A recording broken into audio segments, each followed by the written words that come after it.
Hi guys, कैसे हैं? उम्मीद है कि स्वस्थ होंगे। तो आज जो है हम एक नया चैप्टर को लेके आए हैं, जिस चैप्टर का नाम है डेप्रिसिएशन। क्या नाम है? डेप्रिसिएशन, यानी कि ह्रास। अब ये चैप्टर जो है, आप इस चैप्टर को आप देखेंगे कि 11th में भी दिया हुआ है।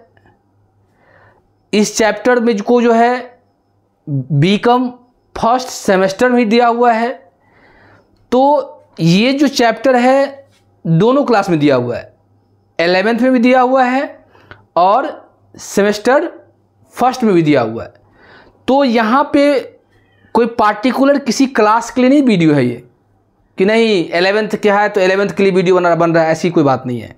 फर्स्ट सेमेस्टर के लिए है, फर्स्ट सेमेस्टर के लिए वीडियो बन रहा है, ऐसी कोई बात नहीं है। आप इसको पढ़ेंगे तो 11th के स्टूडेंट भी पढ़ सकते हैं बहुत अच्छे तरह से, सेमेस्टर 1 के स्टूडेंट भी पढ़ सकते हैं बहुत अच्छे तरह से। कोई भी पढ़ेंगे, कंसेप्ट वही होगा, सबका लेवल वही है, सब चीज़ वही दिया हुआ है। बस अपने अपने बुक का जो क्वेश्चन होगा वो अलग हो सकता है। बाकी 11th में भी डिप्रिसिएशन, यही डिप्रिसिएशन है, सेमेस्टर फर्स्ट में भी डिप्रिसिएशन है, यही चैप्टर है। तो आज जो है हम लोग लेके आए हैं डिप्रिसिएशन। तो सबसे पहले डिप्रिसिएशन को पढ़ने से पहले आपको समझना होगा कि डिप्रिसिएशन क्या होता है, नहीं यानी ह्रास क्या होता है। नहीं तो आप समझ सकते हैं कि आप ह्रास से हरासमेंट होता है। नहीं, आप कहीं कहीं बोलते हैं कि बहुत हरासमेंट हो गया है, यानी हरासमेंट हो गया है। बहुत कारण से हो सकता है फिजिकल वर्क किए होइएगा, शारीरिक रूप से काम करते हैं, उसके कारण हरास हुआ आपको। हो सकता है कि आप नयन सुख किए हैं, नहीं कहीं प्रोग्राम देखे हैं, रात में जग कर प्रोग्राम देखे हैं। हो सकता है आप नाइट ड्यूटी किए हैं, पूरे नाइट वर्क किए हैं। तो जिसके कारण से क्या होता है, हरास होता है। किसका? बॉडी का, मतलब थकान होता है। अब मान लीजिए कि आप कभी पैदल चले नहीं और लगातार आप जो है 10 किलोमीटर पैदल चल दिए, तो स्वाभाविक सी बात है कि आपको पैर हाथ में दर्द करेगा ही करेगा। तो यहाँ जो है डिप्रिसिएशन की बात बता रहा है, ह्रास की बात बोल रहा है। तो यहाँ पे हम लोग वस्तु के बारे में पढ़ेंगे। किसके बारे में पढ़ेंगे? किसी वस्तु के बारे में। अब वस्तु क्या होगा? वह वस्तु होगा जो मेरा क्या होगा, फिक्स्ड एसेट्स होगा। क्या होगा? फिक्स्ड एसेट्स होगा। करंट एसेट्स की बात हम लोग नहीं करेंगे। किसकी बात करेंगे? फिक्स्ड एसेट्स की बात करेंगे। अब कहेंगे कि फिक्स्ड एसेट्स क्या होता है, अस्थाई संपत्ति क्या होता है। तो अस्थाई संपत्ति वह संपत्ति होता है जिसे हम 1 साल यानी कि 12 महीना से अधिक दिनों तक अपने पास रखते हैं, जिसका उद्देश्य बेचना नहीं होता है। वो क्या कहलाता है? फिक्स एसेट्स कहलाता है। एग्जाम्पल के तौर पर हम कह सकते हैं कि आपका अभी जहां नज़र है, किस पे नज़र है? बोलिए, कहाँ नज़र आपका है? जहां आपका नज़र है, जहां से आप देख रहे हैं, मोबाइल से देख रहे हैं ना, अरे उसी में नज़र है ना। तो मोबाइल से देख रहे हैं, मोबाइल मेरा क्या है?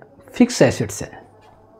जहां आप बैठे हैं, देखिए कहाँ बैठे हुए हैं, जहां आप बैठे हैं वो भी आपका फिक्स एसेट्स है ना, अस्थाई संपत्ति है। तो अस्थाई संपत्ति वह संपत्ति होता है जिसे हम 1 वर्ष से अधिक दिनों तक अपने पास रखते हैं और जिसका उद्देश्य पुनः बेचना नहीं होता है। मतलब कोई वस्तु जो खरीदते हैं तो बेचने के उद्देश्य से नहीं खरीदते हैं कि हम आज लेते कल बेच लेंगे, ये उद्देश्य नहीं होता है।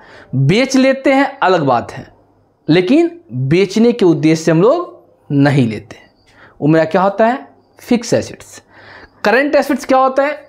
करंट एसेट्स वह एसेट्स होता है जिसे हम 1 साल के अंदर यानी कि 12 महीना से कम के अंदर जिस चीज़ को हम लोग कैश में परिवर्तन कर देते हैं, कैश में परिवर्तित कर देते हैं, कैश प्राप्त कर लेते हैं, वह क्या कहलाता है? Current assets. कोई दिक्कत नहीं ना? चलिए, अब क्या होता है कि कभी कभी फिक्स एसेट्स मेरा करंट एसेट्स हो जाता है और करंट एसेट्स कहीं पे वो फिक्स एसेट्स हो जाता है। अभी जस्ट बताए हैं कि जिस मोबाइल से आप क्या बोल रहे हैं कि जिस मोबाइल से आप अभी देख रहे हैं वो आपके लिए क्या है? फिक्स एसेट्स है। लेकिन जो मोबाइल में आप देख रहे हैं वो मोबाइल जहां से आप परचेज किए थे उनके लिए करंट एसेट्स है ना? कोई दिक्कत? कहिएगा ये कैसे होगा? ये इसलिए कि आप जब लिए थे तो आपका उद्देश्य था कि इसको हम नहीं बेचेंगे, इससे हम जितना दिन मेरे पास रहेगा उतना दिन इसको हम रख सकते हैं, इसीलिए आपका वो फिक्स एसेट्स है। लेकिन आप जहां से खरीदे हैं यह इस उद्देश्य से नहीं खरीदा गया है। उनका उद्देश्य था कि खरीदते हैं हम उसको बेच लेंगे, उनका उद्देश्य रखना नहीं था। बात समझ रहे? वो उनके लिए क्या हो गया? उनके लिए वो करंट एसेट्स हो गया। कोई दिक्कत? तो चलिए हम लोग इस टॉपिक को आगे बढ़ाते हैं। तो अब पहला चीज़ हम लोग पढ़ रहे हैं डिप्रिसिएशन। क्या पढ़ रहे हैं? डिप्रिसिएशन। तो डिप्रिसिएशन का अकाउंटिंग स्टैंडर्ड क्या होता है? तो डिप्रिसिएशन का अकाउंटिंग स्टैंडर्ड 6 होता है। कितना होता है? 6 होता है। अब कोई क्वेश्चन पूछ सकता है कि डिप्रिसिएशन पढ़ रहे हैं तो डिप्रिसिएशन क्या होता है, डिप्रिसिएशन क्या है, डिप्रिसिएशन को परिभाषित करे। बात समझ में आ रहा है? तो आप कहेंगे कि डिप्रिसिएशन क्या होता है? किसी भी अस्थाई संपत्ति के मूल्य में किसी भी कारण से होने वाले कमी को हम लोग क्या बोलेंगे? डिप्रिसिएशन बोलेंगे। बात समझ आया? क्या बोलेंगे? कि किसी भी अस्थाई संपत्ति के मूल्य में होने वाले किसी भी कमी को, किसी प्रकार की कमी को हम लोग क्या बोलते हैं? डिप्रिसिएशन बोलते हैं, ह्रास बोलते हैं। समझ में आ रहा? क्या नहीं समझ में आ रहा? ये क्या है? दिख रहा है ना? मारकर लिखने वाला मारकर नहीं, मारकर लिखने वाला मारकर कितने का आता है? ये 25 का आता है। कितने रुपये का आता है? 25 रुपये का आता है। और इसी मार्कर से हम इतना लिखे हुए हैं, लिखे है ना? और इस मार्कर से लिखने के बाद आपको पता चल गया, हम आपको बता दिए कि ये मार्कर है, इससे हम ये लिखे हैं, हम खरीदे हैं 25 में, आप कितना में लीजिएगा? 30 में लीजिएगा? नहीं लीजिएगा। 25 में नहीं लीजिएगा। क्यों? क्योंकि कहिएगा सर आप तो लिख लिए हैं इससे। नहीं, तो किसी न किसी कारण से इसके मूल्य में कमी हुआ ना, तो उसी कमी को क्या कहते हैं? डिप्रिसिएशन बोलते हैं, ह्रास बोलते हैं। कि किसी भी कारण से इसके मूल्य में कमी जो होता है वो क्या कहलाता है? डिप्रिसिएशन कहलाता है। समझ में आया? कोई दिक्कत? अब आइए, अब कहता है depreciation and other related terms. अब कहता है डिप्रिसिएशन से रिलेटेड कुछ ऐसे भी टर्म्स है जिसको हम लोग अलग अलग वर्ड से जानते हैं। जैसे अभी जस्ट बताया कि डिप्रिसिएशन मतलब ह्रास, यानी किसी भी अस्थाई संपत्ति के मूल्य में किसी भी कारण से होने वाले कमी को क्या बोलते हैं? ह्रास बोलते हैं। बताया ना? दूसरा क्या आता है? डिप्लेशन, रिक्तीकरण। डिप्लेशन में, रिक्तीकरण में कहीं पे भी उसके मूल्य में घिसावट नहीं होता है। क्या नहीं होता है? घिसावट नहीं होता है। उसके मूल्य को में वैल्यू को कम नहीं कर सकते हैं। लेकिन यहाँ पर क्या होता है? जैसे कहीं पे मान लीजिए कहीं से तेल निकाला जा रहा है, कुआं से तेल निकाला जा रहा है, नहीं, तो वहाँ क्या हो रहा है? कि उसके मूल्य जो गड्ढा था वहाँ पे जिसमें तेल भरा हुआ है उससे हम लोग क्या कर रहे हैं, निकाल रहे हैं, रिक्तीकरण कर वहाँ से खाली कर रहे हैं। बड़ा बड़ा चट्टान है, चट्टान से हम लोग पत्थर तोड़ते हैं, पत्थर तोड़ तोड़ के मान लीजिए अलग से शेप उसका दे देते, तो ये क्या होता है, रिक्तीकरण, डिप्लेशन। क्या होता है, डिप्लेशन। इसको डिप्रिसिएशन नहीं बोलेंगे, डिप्लेशन बोलेंगे। क्या बोलेंगे, डिप्लेशन बोलेंगे, रिक्तीकरण बोलेंगे, डिप्रिसिएशन नहीं बोलेंगे। क्योंकि डिप्रिसिएशन में अस्थाई संपत्ति जो होता है उसके मूल्य में धीरे धीरे धीरे धीरे कमी होता है, नहीं। लेकिन इसमें क्या होता है, कोई घिसावट नहीं होता है, क्या क्या निकाला जाता है, वॉयल वेल जैसे बोले, नहीं। उसके बाद कहता है एमोटाइजेशन। एमोटाइजेशन क्या होता है, जैसे आप पढ़े होइएगा, ट्रेडमार्क का नाम सुने होइएगा, पैटेंट्स का नाम सुने होइएगा, कॉपीराइट का नाम सुने होइएगा। इस सब के प्रस्तुतिकरण को ही हम लोग क्या बोलते हैं, एमोटाइजेशन बोलते हैं। क्या बोलते हैं, एमोटाइजेशन बोलते हैं। किसको, कॉपीराइट हो गया, ट्रेडमार्क हो गया, पैटेंट्स हो गया, इस चीज़ को अगर प्रस्तुत करते हैं, दिखाते हैं, प्रदर्शित करते हैं तो मेरा क्या कहलाएगा, वो बोलिए एमोटाइजेशन। चलिए अब जो है ये टॉपिक मेरा कंप्लीट हुआ। अब है डिप्रिसिएशन और कैरेक्टर्स ऑफ डिप्रिसिएशन, यानी डिप्रिसिएशन की फीचर्स के बारे में पूछ रहा है, उसके विशेषता के बारे में पूछ रहा है कि उसका क्या विशेषता है, क्या लक्षण है, क्या गुण है। तो पहला बता रहा है कि डिप्रिसिएशन की व्यवस्था अस्थाई संपत्ति के लिए की आती है। अभी जस्ट बताए हैं कि डिप्रिसिएशन किस पे चार्ज किया आता है, अस्थाई संपत्ति पे चार्ज किया आता है, फिक्स एसेट्स पे चार्ज किया आता है। लेकिन ध्यान देंगे अपवाद होता है। क्या होता है, अपवाद होता है। कैसे, आप ट्रेन देखें ना, ट्रेन, रेलगाड़ी, उसमें देखिएगा कि प्रत्येक बोगी में एक ऐसा विंडोज होता है जिसमें फिक्स रॉड नहीं होता है। देखें, नहीं देखें, जब चढ़ते हैं तो देखिएगा, नहीं, उसमें क्या होता है, एक फिक्स रॉड होता है प्रत्येक बोगी में, दोनों साइड एक ऐसा विंडोज होता है जिसमें बाहर से फिक्स रॉड लगा हुआ नहीं होता है। उसका क्या होता है, स्लाइडिंग सिस्टम होता है, नहीं। क्यों कि अगर मान लीजिए ट्रेन में कभी कुछ ऐसे प्रकार का हादसा होता है तो सब लोग तो मान लीजिए साइड वाले गेट से निकल ही जाएंगे, लेकिन मिडिल वाले क्या करेंगे, बीच वाले क्या करेंगे, उनके लिए बनाया गया है कि ऐसा अगर आपातकालीन आए, ऐसा कोई समस्या आए तो आप इसको उठाकर, या शीशा लगा हुआ होता है, ग्लास लगा होता है, उसको तोड़कर आप बाहर निकल सकते हैं। इसके लिए बनाया है, अपवाद में। लेकिन हम लोग क्या करते हैं, निकलते कम हैं, घुसते ज़्यादा हैं, नहीं घुसते हैं। आप देखिए प्लेटफॉर्म पर जब ज़्यादा भीड़ रहे, नहीं, तो हम लोग गेट से नहीं घुसते हैं, उसी से घुस जाते हैं, खिड़की से घुस जाते हैं, नहीं। कभी कभी देखिएगा कि बस बहुत ऐसे महिला है जिसके पास बच्चा है, बच्चा वो खिड़की से डाल दिया अंदर, खुद रह गया प्लेटफॉर्म, वापस लग गया अगले प्लेटफॉर्म स्टेशन पे। तो ये क्या अपवाद होता है। ठीक उसी प्रकार सारे फिक्स एसेट्स पे हम लोग डिप्रिसिएशन चार्ज करेंगे, सारे एसेट्स पे हम लोग डिप्रिसिएशन चार्ज करते हैं, लेकिन लैंड, जमीन, भूमि पे हम लोग डिप्रिसिएशन चार्ज नहीं करते हैं। अब कहिएगा क्यों नहीं करते हैं, क्योंकि हम लोग डिप्रिसिएशन उसी पे चार्ज करते हैं जिसका मूल्य का में क्या होता है, कमी होता है। लेकिन लैंड ही ऐसा चीज़ है जिसके मूल्य में कमी नहीं होता है।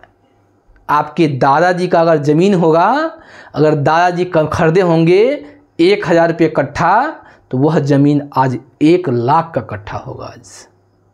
समझ में आया? तो क्या पहले से उसका वैल्यू कमा कि बढ़ा? बढ़ा। तो बढ़ा तो क्या हो गया, एप्रिशिएट होता है।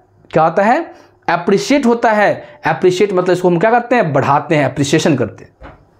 समझ में आ रहा? उसके बाद आता है संपत्ति के मूल्य में कमी धीरे धीरे नियमित और अस्थायी रूप से होता है। मतलब बोल रहा है कि डिप्रिसिएशन का जो विशेषता है, दूसरा बोल रहा है कि डिप्रिसिएशन जो होता है धीरे धीरे होता है, एक ही बार में नहीं हो जाता है।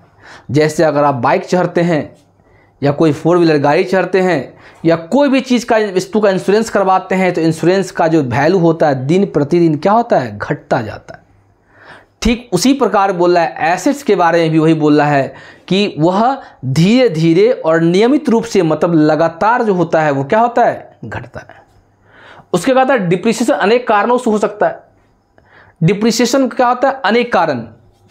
अब अनेक कारण मतलब एक ऐसा हुआ कि देखिए जैसे मार्कर था, जो बुक आप पढ़ रहे हैं वो नया है, एकदम फुल्ली नया है, पूरा आप खुद दुकान से लाएं और वीआईपी में रख दिए, और वही बुक के अगले साल आप किसी को बेचिए, क्या उतना पैसा देगा?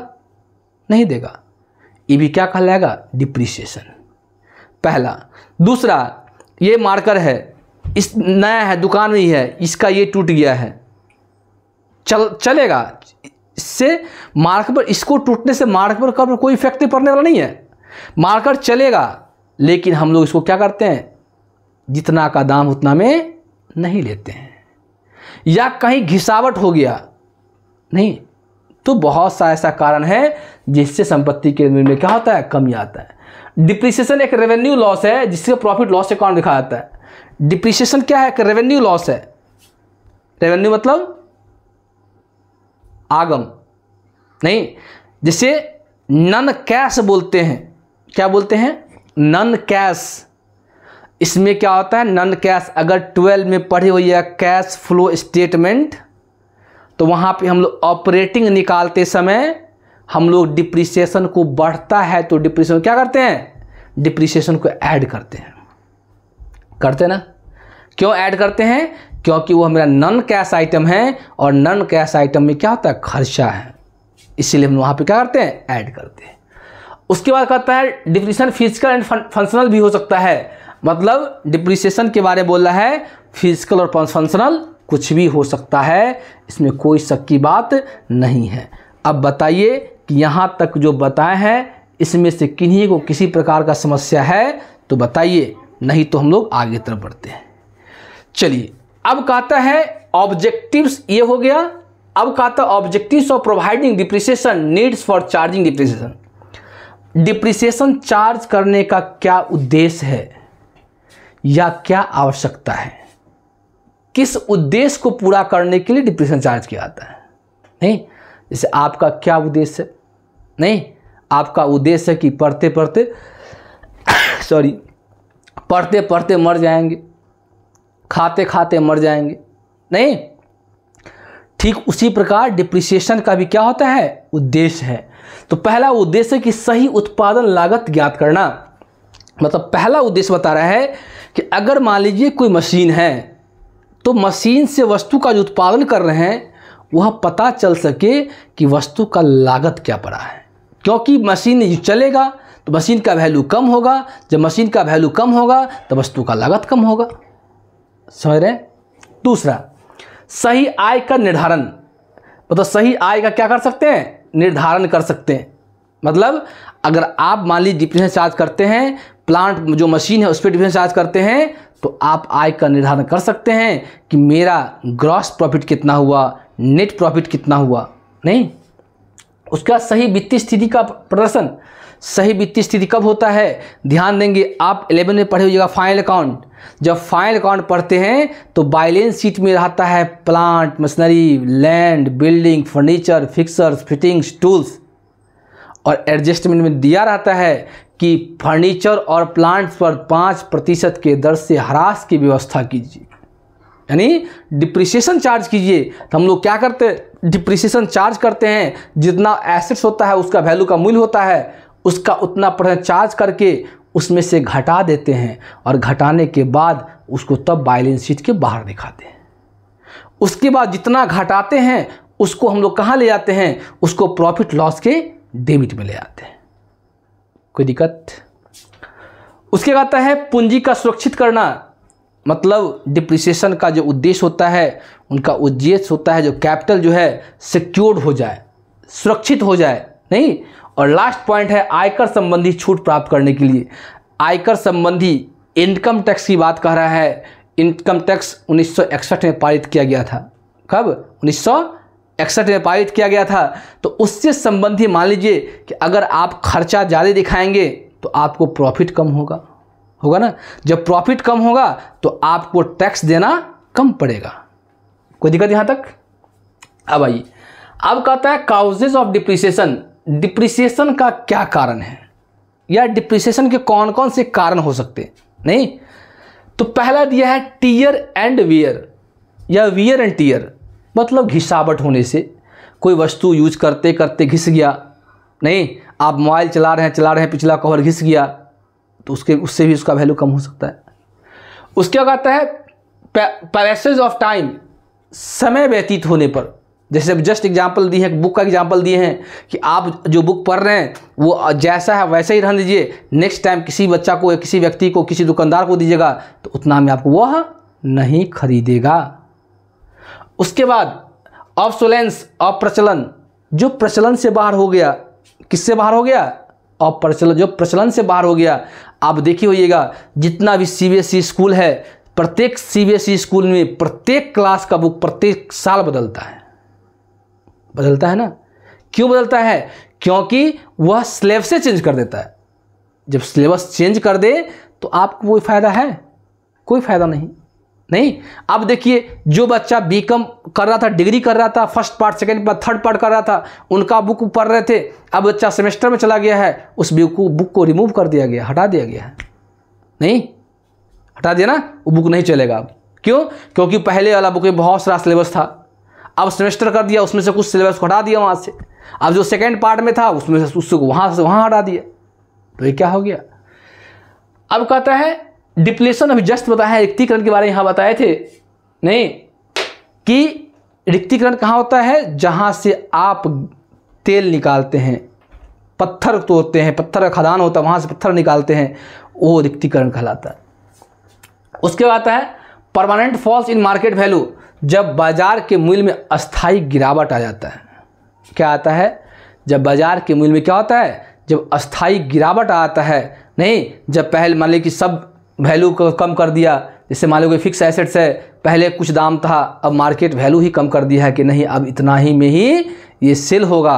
नहीं, उसके बाद कहता है एक्सीडेंट, दुर्घटना होने से, यानी दुर्घटना होने से बहुत ही ऐसा है, दुर्घटना होने से टूट जाता है, फूट जाता है, बर्बाद हो जाता है, वेस्टेज होता है, जिसके कारण भी क्या होता है? डिप्रिसिएशन होता है।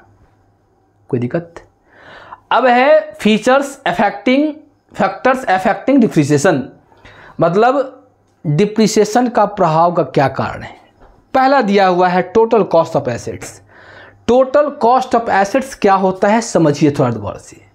जब किसी वस्तु को बनाने में डायरेक्ट रूप से जो खर्चा होता है, क्या होता है? किसी भी वस्तु को बनाने से डायरेक्ट रूप से जो खर्चा होता है उसको बोलते हैं टोटल कॉस्ट ऑफ एसेट्स। उसके बाद एक्सपेक्टेड यूजफुल लाइफ, मतलब अनुमानित जीवन काल। जैसे अनुमान कर लिए कि ये मार्कर है, अगर इस मार्कर से अगर प्रत्येक दिन लिखेंगे तो 1 सप्ताह में ख़त्म हो जाएगा, यानी इसका यूजफुल लाइफ कितना है? 1 सप्ताह। मनुष्य का यूजफुल लाइफ कितना दिया है? 60 वर्ष। 60 वर्ष दिया है किस लिए? कि आप 60 वर्ष तक अपने हाथ पैर से काम करके खा सकते हैं, इसके लिए दिया 60 साल। नहीं, ये तो जीने वाला सेंचुरी मार कर भी बैठा हुआ, अभी अर्धशतक तो मान ही लेता है, नहीं, लेकिन सेंचुरी मार कर भी बैठा है, शतक मार कर बैठे हुए हैं, बहुत ऐसे लोग हैं। नहीं, लेकिन कुछ ऐसे व्यक्ति हैं जो क्लीन बोल्ड हो जाते हैं, आपातकालीन में चले जाते हैं। नहीं, आपातकालीन में वेटिंग लिस्ट में चला गया, कन्फर्म होता ही नहीं। तो ऐसे तो ये होता क्या? Expected useful life. उसका रेसिडेंशियल वैल्यू या स्क्रैप वैल्यू। स्क्रैप है मतलब होता है बर्बाद। नहीं, जैसे मान लीजिए अंडा का ट्रे लाए, नहीं, कितना पीस होता है? 30 पीस होता है ना। उसमें से मान लीजिए कि 30 पीस है और मान लीजिए उसमें से 5 पीस खराब हो गया, तो कितना पीस बचा? 25 पीस बचा। नहीं, तो स्क्रैप जो होता है, उस स्क्रैप को हम लोग क्या करते हैं? हमेशा टोटल कॉस्ट में से क्या करते हैं? लेस करते हैं। क्या करते हैं? टोटल कॉस्ट में से क्या करते हैं? लेस करते हैं। वो क्या कहलाता है? वो मेरा स्क्रैप कहलाता है। कोई दिक्कत?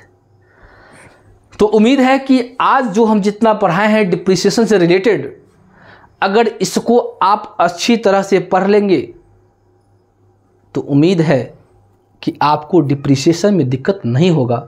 और इससे रिलेटेड एक और क्लास लेकर हम आएंगे जिसमें डिप्रिसिएशन मतलब कैसे चार्ज करते हैं, उसका फॉर्मूला क्या होता है, डिप्रिसिएशन से रिलेटेड एंट्री क्या होता है, डिप्रिसिएशन अकाउंट कैसे बनाते हैं, फिक्स एसेट्स का खाता कैसे खोलते हैं, डिप्रिसिएशन चार्ज करने का मेथड्स क्या होता है, कैलेंडर ईयर क्या होता है, फाइनेंशियल ईयर क्या होता है, इस सारे को हम अगली क्लास में लेकर आएंगे। कोई दिक्कत? तो आज हम क्लास को यहीं पे एंड करते हैं। अगर सेशन अगर अच्छा लगे तो आप लाइक कीजिए, सब्सक्राइब कीजिए और एक दूसरे का साथ आप शेयर करते रहिए। तो हम क्लास को यहीं पे एंड करते हैं। जय हिंद, जय भारत।